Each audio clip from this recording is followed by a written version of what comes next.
Phone करके भद्दी भद्दी गालियां दी और मारने की धमकी तक दी, और ये भी कह दिए कि जाके डीएम साहब से कह दो। हमें बहुत बुरा लगा। इसमें एक बात और भी है रविकांत जी कि 10 कार्य दिवस में बनने वाला भूमि धारण प्रमाण पत्र 9 महीने बाद बनकर के मिला है। क्या रमेश जी, क्या दिक्कत है आपको मुझसे? नहीं नहीं, आपसे कहाँ दिक्कत है मैडम। तो फिर आपको अंचली कार्यालय रोज मिल रहा है क्या नाटक करने के लिए? हम नाटक कर रहे हैं, ऐसा क्यों कर रही हैं? बिल्कुल। जो आप क्या करें? सुनिए सुनिए, जो हमारी शिकायत है, हरामखोरी की हद है। जाइए, ऐसा है, जो कहना है कह दीजिए, समझ में आया? ऐसा है, रात की भाषा तुम्हें मारूंगी, समझ में आया? जाके डीएम से कह देना, यही कह रही थी सीओ मुद्रा। आपको जो कहना है कहिए, ठीक है? जो हमारी पीड़ा है, जो हमारी शिकायत। तो ऐसे अधिकारियों पदाधिकारी ये लोग क्यों वहां पर बने हुए हैं, सरकार के संज्ञान में यह भी जाना चाहिए। हम उम्मीद करते हैं कि ये तमाम बातें उन तक जाएगी। और वो जिस बदतमीजी से बात कर रही थी एक आरटीआई एक्टिविस्ट और एक पत्रकारिता के छात्र से, वह कहीं से भी प्रासंगिक नहीं है। वह कुर्सी के गर्मी चंद मिनटों के लिए वह दिखा सकते हैं, या कह सकते हैं कि कुर्सी के गर्मी वह किस अकड़ में दिखा रही है। शायद एक बार जब रमेश जी ये लोग अधिकारी पदाधिकारी जब बन जाते हैं ना, तो किस हिसाब से लूट मचाते हैं प्रशासन में, ये शीर्षस्थ नेताओं को भी पता है, और जो वर्तमान सरकार में जो काम करते हैं उनको भी पता है। तो इन बेशर्म लोगों को तो पहले मैं यही कहूंगा कि पहले इन लोगों पर आप अगर और न हो तो इसकी बात को आप उठाइए। और जो नमस्कार, देख रहे होंगे आप लोग झकास भारत, और हमारे साथ अभी हैं आरटीआई के एक्टिविस्ट रमेश जी, जो कैमूर से हैं, और वहां के सीओ ऑफिस से कई जानकारियां इन्होंने जुटाने का प्रयास किया है, और भी कई बातें इन्होंने बताई थी। दाखिल खारिज को लेकर मामला सीओ ऑफिस में हम सभी जानते हैं कि किस प्रकार से सामना करना पड़ता है। और यह घटना है खुदरा प्रखंड का, जो अंचल भी है खुदरा अंचल का, वह कैमूर में पड़ता है। तो हम रमेश जी से जानेंगे कि इसमें क्या क्या आपको परेशानियों का सामना करना पड़ रहा है, और वहां के सीओ साहेब जो हैं क्या आपको सही जानकारी नहीं दे रहे हैं या दे रहे हैं, उस पर हमें विस्तृत जानकारी दीजिएगा रमेश जी। पहले तो आपको बहुत बहुत स्वागत है रमेश जी झकास भारत में, आपका और देखने वाले सभी दर्शकों का भी। तो रमेश जी हमें बताइए कि जी, बिहार के कैमूर जिले में खुदरा अंचल और प्रखंड कार्यालय एक ही जगह स्थापित है। तो खुदरा अंचल में दाखिल खारिज बहुत ज्यादा पेंडिंग है। ये बिहार सरकार के राजस्व एवं भूमि सुधार विभाग की वेबसाइट से मैंने देखा। तो 19-20 में और 19-20 में 100 के करीब दाखिल खारिज का आवेदन पेंडिंग है, जबकि 20-21 में 1000 से ऊपर आवेदन पेंडिंग है। यहाँ एक बात मैं स्पष्ट कर दूं कि जो अगर कोई आपत्ति लगाता है तो ऑब्जेक्शन का अलग हो जाता है, ऑब्जेक्शन रहित है वो, और उसमें कोई मतलब दूसरा कोई रीजन भी नहीं है, फिर भी वो पेंडिंग है दाखिल खारिज। तो इस चीज को लेकर के हमने अपने ब्लॉग के माध्यम से जानकारी लोगों तक साझा की। इस पर अंचलाधिकारी महोदया ने, डॉक्टर शशि सिंह नामुगा खुदरा अंचल कार्यालय की अंचलाधिकारी हैं, 18 जून को रात्रि 8:30 बजे करीब फोन करके भद्दी भद्दी गालियां दी और मारने की धमकी तक दी, और ये भी कह दिए कि जाके डीएम साहब से कह दो। हमें बहुत बुरा लगा। इसमें एक बात और भी है रविकांत जी कि 10 कार्य दिवस में बनने वाला भूमि धारण प्रमाण पत्र 9 महीने बाद बनकर के मिला है। लेट लतीफी का आलम तो यह है। तो ये वहां के सीओ साहिबा का नाम क्या है, जरा बताने का प्रयास करेंगे? डॉक्टर शशि सिंह। तो इनसे जब आपकी बात हुई तो किस मैटर पर बात हुई थी? हमने अपने ब्लॉग के माध्यम से सारी जानकारी जुटा करके लिखी थी, तो उन्होंने ही रात को फोन किया था और करीब 39 सेकेंड फोन करके हमें गाली देके और फोन उन्होंने ही डिस्कनेक्ट कर दिया। हम चाहेंगे कि वो चीज सुन ली जाए कि उन्होंने क्या कहा है हमें फोन पे। जी, वो ऑडियो आप सुनाने का प्रयास कर सकते हैं। जी,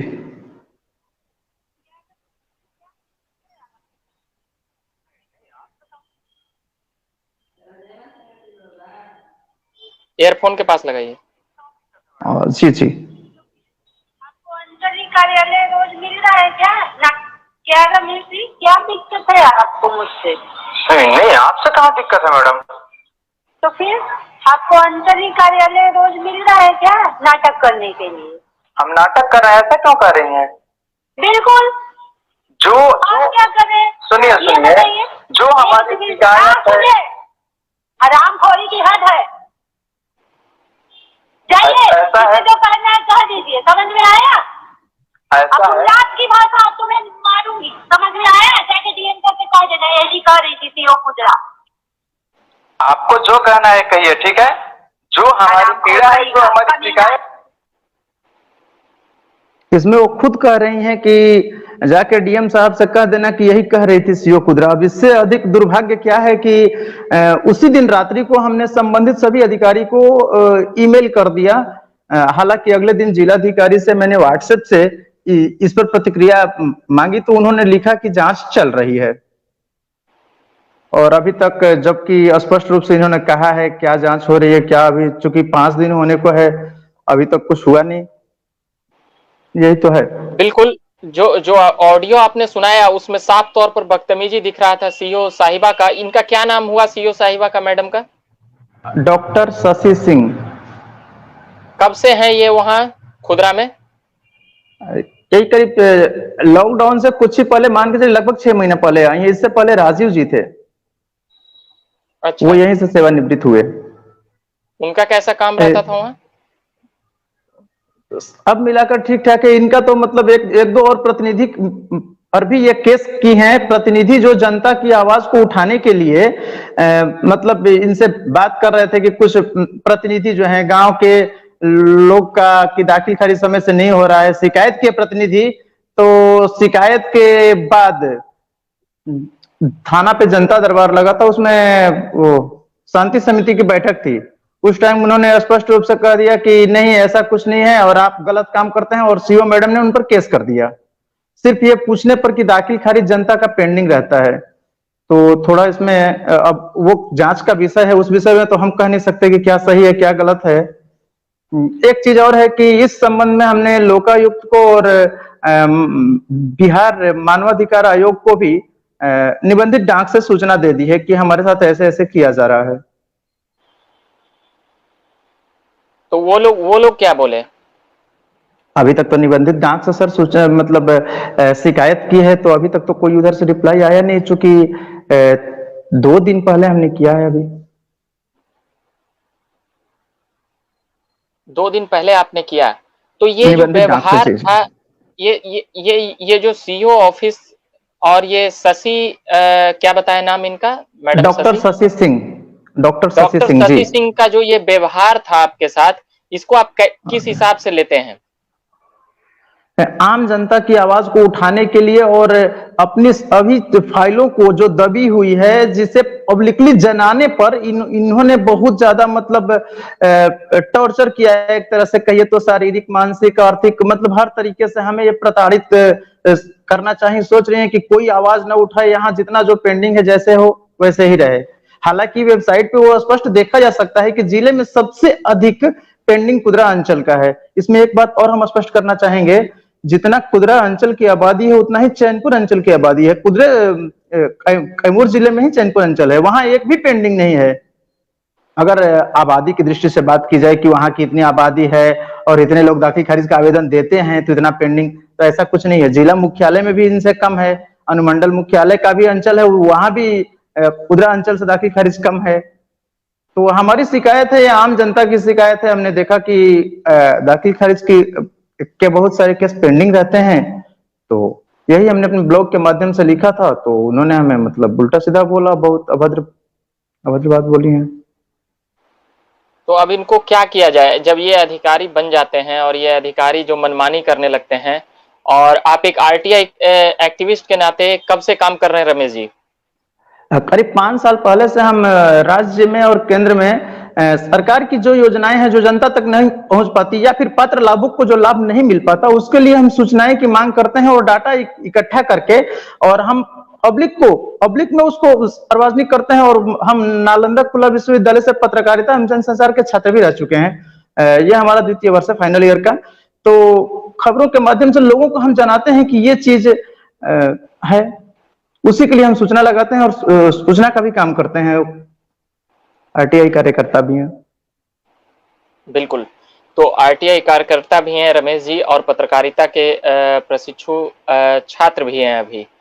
तो जिस प्रकार से इस बिहार में और जो सीओ ऑफिस का जो मामला है, जब भी कोई उठाता है तो उन्हें किस प्रकार से कह सकते हैं, एक प्रकार से रमेश जी को साफ तौर पे बदतमीजी इनके साथ नहीं की गई है, वह गाली देकर के फोन काट दिए। एक बार और जरा ये ऑडियो सुना दीजिएगा तो रमेश जी। जी जी, एकदम एकदम एकदम। क्या रमेश जी, क्या दिक्कत है आपको मुझसे? नहीं, आपसे कहाँ दिक्कत है मैडम? तो फिर आपको अंचली कार्यालय रोज मिल रहा है क्या नाटक करने के लिए? हम नाटक कर रहे हैं, ऐसा क्यों कर रही हैं? बिल्कुल।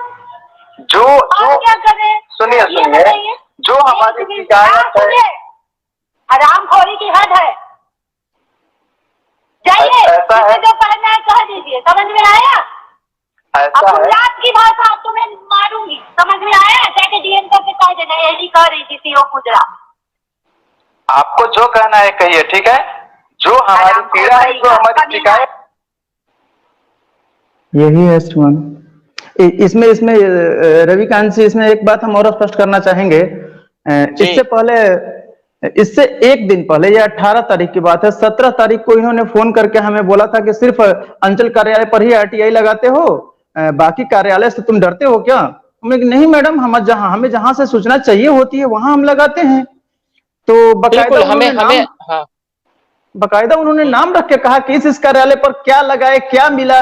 ये देखिए, ये जनता कहां से जानना चाह रही है, कहां उसका काम फंसा है, ये जनता खुद डिसाइड करेगी ना, कि अधिकारी डिसाइड करेंगे कि आरटीआई कहां लगानी है, कहां नहीं लगानी है। ये आम मुद्दा हो जाता है कि आरटीआई एक्टिविस्ट को लोक प्राधिकार द्वारा यह बताया जाता है कि आरटीआई यहां लगाते हो, वहां नहीं लगाते हो। बिल्कुल। और ये अधिकारी होकर जब ये कह रहे हैं कि यहाँ आरटीआई लगाओ, यहाँ आरटीआई लगाओ, तो आप किस लिए उस कुर्सी पे बैठे हुए हैं? या आपकी भी रिस्पॉन्सिबिलिटी है, यानी कि जहां जो गलत हो रहा है, तो आप जिस कुर्सी पे बैठे हुए हैं शशि मैडम, शशि जी, आप जो भी अधिकारी हो, सीओ ऑफिस में जो वो बैठी हुई हैं, उनको यह पता होना चाहिए कि उनको वेतन क्यों दिया जा रहा है, इन्हीं लोगों के काम करने के लिए दिया जा रहा है।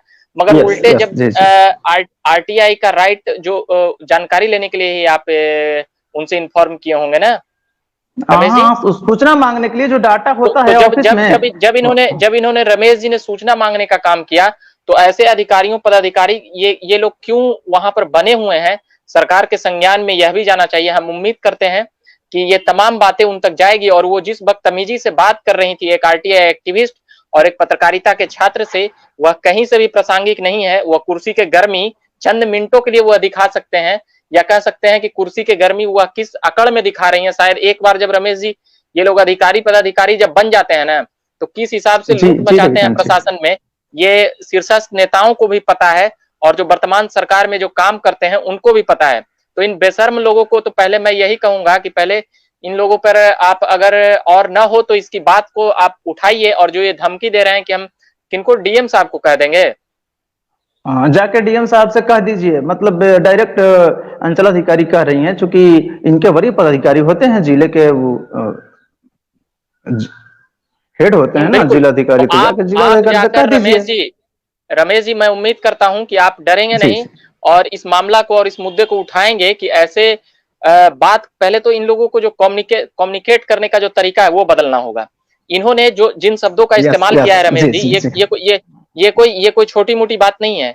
एक तो कोई लोग समाज और ये सब चीजों के लिए खड़ा नहीं होता, और जो लोग खड़े होते हैं उनको कमजोर किया जाता है।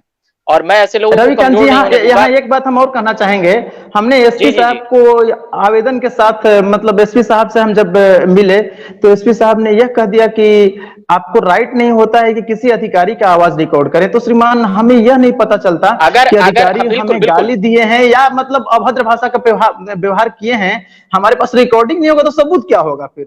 दूसरी चीज कि 8:30-9 बजे रात को किसी पब्लिक को फोन करके और फिर मतलब ऐसे कहना, ये तो, हालांकि फिर एसपी साहब ने कहा कि जाके डीएम साहब से मिलिए, तो डीएम साहब से मिल नहीं पाए। उनके कार्यालय में हमने लिखित आवेदन दिया है। बिल्कुल रमेश जी, ये केवल खुदरा सीओ ऑफिस का यह हम समझते हैं मामला नहीं ये है। कुदरा है सर, यह बिहार, KUDRA, कुदरा हाँ अंचल। जी जी जी जी, ये तो आपने उठाया तो ये बातें समझ में आई, मगर और भी जगहों पर जब ऐसा होता है तो जो अधिकारी और पदाधिकारियों का जो आकड़ होता है आम जनता के लिए, उन्हें ये दायित्व में लाते वक्त या कार्यभार के तहत उन्हें लाते वक्त ये बातें बताई जाती है कि किस तरह से आम जनता का ही काम करना है आपको और आप उन्हीं के लिए हैं। और इस तरह का भाषा का इस्तेमाल करना, हरामखोर, ये वो, तुमको देख लेंगे, तुमको ये कर देंगे, ये किस हिसाब से इनके इनके पूरे क्या पढ़ाई लिखाई ये लोग करके आ जाते हैं। तो ऐसे ही अधिकारियों पदाधिकारियों से राज्य बदनाम हो रहा है और हम शर्मिंदा हैं कि आपके साथ ऐसा व्यवहार किया गया। और ऐसे अधिकारी और पदाधिकारी जब तक बने रहेंगे तब तक हम जैसे लोग इन लोगों का आवाज उठाते रहेंगे। आप इसके लिए घबराइएगा नहीं और आप, हम जी उम्मीद जी करते हैं कि इस मामले को आप और ऊपर तक ले जाइए रमेश जी। और जी आप जी। इसके जानकारी जो भी है, दाखिल खारिज का मामला हो या फिर जमीन का जो रजिस्ट्रेशन, ऑनलाइन रजिस्ट्रेशन चल रहा है जो उसमें देरी हो रही है, तो उन लोगों का कहना है काम ज्यादा हो जा रहा है। तो ये सब सरकारी नौकरी करने का जो मेंटेलिटी होता है इन लोगों का असल में जी यही होता है कि कैसे। जी और इनको इनको यह आपके लिए अधिकारी और पदाधिकारी हैं रमेश जी, इस बात को याद रखना है, यह जनता के लिए है, वरना इनका कोई भी जवाब, कोई भी कीमत पर इनको यहाँ पर ये काम लोक करने के सेवक लिए नहीं होती हैं लगाया श्रीमान, गया। ये लोक सेवक होती है ना, ये लोगों की सेवा के लिए आती बिल्कुल। हैं, सेवा भाव से आती हैं ये। हम्म। जी। और इनको सारा सुख सुविधा फैसिलिटी दिया जा रहा है, फिर भी ये इस तरह की भाषा का इस्तेमाल कर रहे हैं। एक मतलब कि और देखिए सीओ ऑफिस में घूसखोरी का भी मामला है, तो कुछ बता सकते हैं रमेश जी? स्पष्ट तो कोई सामने खुलकर नहीं कहता, लेकिन जो आवेदक हैं जिनका पेंडिंग पड़ा हुआ है उन्होंने अप्रत्यक्ष रूप से ये बताया है कि पर सेल यानी एक केवाला पे 5,000 रुपए की मांग की जाती है और जिसका दिया जाता है उसका समय पर या समय से पहले निष्पादन हो जाता है, और नहीं देने पे कोई ना कोई लेकिन लगा के या लंबे समय तक पेंडिंग रखा जाता है। हालांकि इसमें एक बात यह भी है कि हर राजस्व कर्मी अपना एक सहायक रखे हुए हैं और सहायक के माध्यम से ही पैसे का लेन देन होता है, ताकि कोई इसमें अधिकारी बीच में ना आए कि डायरेक्ट वो कर्मचारी भी कहते हैं कि आपने मुझे पैसा दिया है क्या, तो आवेदक कहते हैं कि नहीं आपको मैंने नहीं दिया है, लेकिन वो लोग कार्य करने के लिए जो सहायक रखे हुए हैं, सहायक के माध्यम से पूरी डीलिंग होती है। बिल्कुल, इस डीलिंग का खुलासा होना चाहिए। मैं भी जानता हूं और हम लोग इससे कह सकते हैं कि प्रताड़ित हैं ऐसी व्यवस्थाओं जी से कि जी पैसा दे दिए, जल्दी 2 घंटा में काम हो गया, 2 दिन में काम हो गया, 10 दिन का काम है तो 2 दिन में काम हो जाएगा जनाब। ये सिस्टम का अब अंग बन चुका है और ये बातें ऊपर के बैठे हुए लोगों को भी पता है। कई लोग बहुत ईमानदार होते हैं और बड़ी ही ईमानदारी से काम करते हैं, मगर ऐसे निकम्मे और ऐसे घूसखोर लोगों के लिए कह सकते हैं कि जानकारियां इकट्ठा करना, और आरटीआई यह राइट है लोगों का। और आरटीआई एक्टिविस्ट के नाते आप 3-4 साल से अगर काम कर रहे हैं तो ऐसी समस्याएं कई लोगों के साथ आती है मगर वह कह नहीं पाते हैं। आपको कहने के हाँ लिए जी जी इसीलिए हम लोग लाए कि आपके साथ जो भी गलत हुआ है, झकास भारत आपके साथ खड़ा रहेगा, आपके साथ आवाज बुलंद करता रहेगा, ये विश्वास मैं दिलाता हूं। और जी आप जी। पत्रकारिता पूरी करिए। अपनी बात को रखने के लिए आपने अपना प्लेटफॉर्म दिया और ये समाज का सामाजिक मुद्दा है, जनता का, आम जन की शिकायत है, इसके लिए आपका भी बहुत बहुत धन्यवाद सर। ठीक है रमेश जी, मैं उम्मीद करता हूं कि आगे आपसे मैं बात करूंगा इसके बाद। फिर ये आप मुद्दा बनाइए कि इस सीओ साहिबा ने, शशि जी ने जिस प्रकार से भाषाओं का इस्तेमाल किया है वह अधिकारी और पदाधिकारी के तहत नहीं शोभा देता है। और जो एसपी साहब कह रहे हैं कि आप कैसे कॉल रिकॉर्ड कर लिए, तो जनाब कोई गाली देते रहेगा और बाद में अगर आप यही बात अगर हमें बोले होते रमेश जी तो हम ही नहीं विश्वास करते तो सिस्टम क्या विश्वास करता। इसीलिए कॉल रिकॉर्ड, सही बात है। अगर राइट कॉल, ठीक है कि कॉल रिकॉर्ड करना गलत है, सही, कौन कॉल रिकॉर्ड करना चाह रहा है? आप समस्या का निष्पादन करिए ना, आपके पास कोई कॉल ही नहीं करेगा। आप हो क्या रहे हैं? एकदम सही, बिल्कुल सही। सबसे बड़ी बात यह है कि कार्य का निष्पादन हो तो फिर परेशान होने की और फोन करने की जरूरत ही नहीं है। बिल्कुल, की जी। अगर सीओ, बीडीओ, डीएम साहब जो भी कार्य के अंतर्गत आता है, अगर ये लोग ईमानदारी से काम कर लें तो किसी को पुलिस स्टेशन और किसी को शिकायत ये सब में जाना ही नहीं पड़ेगा। आरटीआई का ये कानून ही नहीं बनता। इन लोगों की अगर घूसखोरी जो सहायक कोई चीज छुपाई गई है उसी के लिए आरटीआई बना है कि वो डाटा निकाला जा सके ना, और आम लोगों की जानकारी में हो, सब कुछ पारदर्शी तरीके से हो। आरटीआई का तो यही है, मतलब उद्देश्य यही है। इन लोगों ने आपको नहीं एक तरह से कह सकते हैं कि आपकी बखियां नहीं उधेड़ी है रमेश जी, और आपको गाली नहीं दिया है, ये उस आरटीआई कानून का भी उल्लंघन कर रहे हैं। जी जी आरटीआई जी कानून हाँ को भी दरकिनार कर रहे हैं, जी जिसके लिए बहुत लंबी जी लड़ाई लड़ी गई थी, या सूचना के जी अधिकार के हाँ, लिए। मगर राजस्थान ये से स्टार्ट हुई थी, पता है मुझे जी। बिल्कुल प्रशासनिक अधिकारी हैं ये, और हम समझते हैं कि बिहार ही नहीं देश में भी कई जगहों पर ऐसी व्यवस्थाएं होगी, और इन इन सभी के खिलाफ एक मोर्चा खोलने की आवश्यकता है।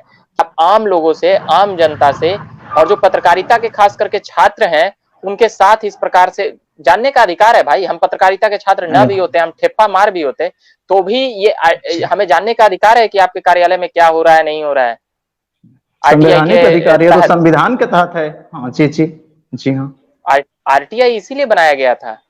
मगर ये लोग जी देखिए, ये लोग डरते हैं, और ये लोग जो एक सलाहकार रखते हैं ना पैसा वसूलने के लिए, मास्टर अगर कहें तो, जी उसी के पीछे ये लोग अपना बचाव करते हैं रमेश जी। कुछ इस जी पर हाँ भी प्रकाश हाँ डालिए।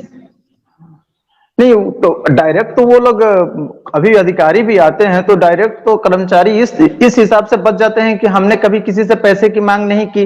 लेकिन चाहे लगान रसीद काटना हो, चाहे दाखिल खारिज कराना हो, तो पूरा पेपर जब कर्मचारी के पास आता है तो उसको हैंडल तो करते हैं, कर्मचारी के सहायक ही करते हैं। यहाँ तक कि हमारे पास एक दो और फोन के वैसे साक्ष्य हैं फोन में कि हम कर्मचारी के सहायक बोल रहे हैं, जबकि कर्मचारी के सहायक का कोई पद नहीं होता। मुझे अच्छी तरह से अरे पता है और पैसा ये पैसा सभी लोग को वसूलने पता वाला इन होगा। लोगों का पद होता है, मैं खुलेआम बोलता हूँ, पैसा वसूलने वाला का ये पद जी होता है। जी जी इसको जी इसको जी भले कह दे कि रविकांत थोड़ा हार्ड, मतलब कि गलत शब्दों का इस्तेमाल कर रहा है, मगर ये नहीं, खुलेआम हम कहते हैं कि तमाम ये जगहों ये पर गलत रमेश नहीं, जी। ये सच है लेकिन कड़वा है।